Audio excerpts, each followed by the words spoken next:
দেওয়া একটা ডিউটি, দায়িত্ব। একজন সেই দায়িত্ব পালন করতে এসেছেন পশ্চিমবঙ্গে, এস আলম আমার সঙ্গে রয়েছেন। পশ্চিমবঙ্গে আপনি ভোট দিতে এসেছেন, এই দায়িত্ব পালন করতে এসেছেন, এটা কি আপনাকে কাউকে শিখিয়ে দিতে হবে যে ভোট দিতে হবে? তো মানুষ অলরেডি দিচ্ছে, 93% গতকাল দিয়েছে, কিন্তু আপনার এই মানে উদ্দেশ্যটা যদি দর্শকদের বলেন, মানে এত দূর কষ্ট করে এসে ভোট দেওয়া, এটার পিছনের কারণ কি? 30 সেকেন্ডস। দেখুন, আমার মনে হয়েছে পশ্চিমবঙ্গ 1947 সালে স্বাধীন হয়েছিল।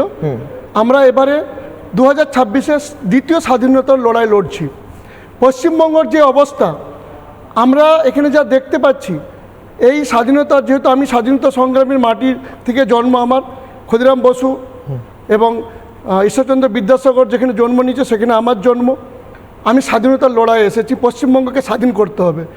এবারে কার থেকে স্বাধীন করতে হবে সেটা আপনারা বলবেন, আমি কোনো রাজনীতিবিদ নই, আমি রাজনীতি করি না। বাট আমি দূর থেকে যেটা দেখতে পাচ্ছি, আপনারা হয়তো সামনে থেকে দেখতে পাচ্ছেন না, সেটা হলো যেমন এখানে বসে থেকে যদি একটা গন্ধ হয়, আপনি অনেকক্ষণ বসে আছেন, মনে হবে আপনার গন্ধটা চোখে মুখে লাগবে না, ঠিক বাইরে থেকে এলে বোঝা যাবে। বাইরের দিক দিয়ে আপনি দেখুন পশ্চিমবঙ্গকে, তখন বুঝতে পারবেন পশ্চিমবঙ্গের কি অবস্থা, তখন বুঝতে পারবেন যে আমরা কোথায় চলে গেছি। 2011-তে 50 থেকে 60 লক্ষ পরিযায়ী ছিল, আজকে 1,25,00,000 থেকে 1.5 কোটি পরিযায়ী কেন হলো?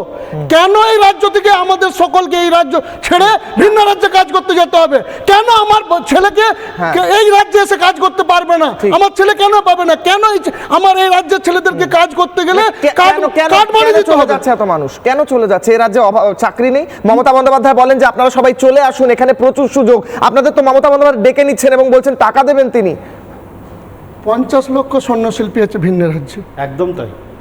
তার মধ্যে 50 জনের নাম দিন, উনি যে যাকে 5,000 টাকা করে দিয়েছে, আমি চ্যালেঞ্জ দিচ্ছি, যে দিতে পারে আমাকে আবার আপনার স্টুডিওতে রাখবেন, যারা প্রকৃত স্বর্ণশিল্পী।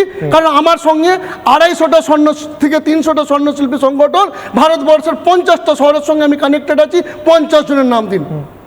কিন্তু আপনি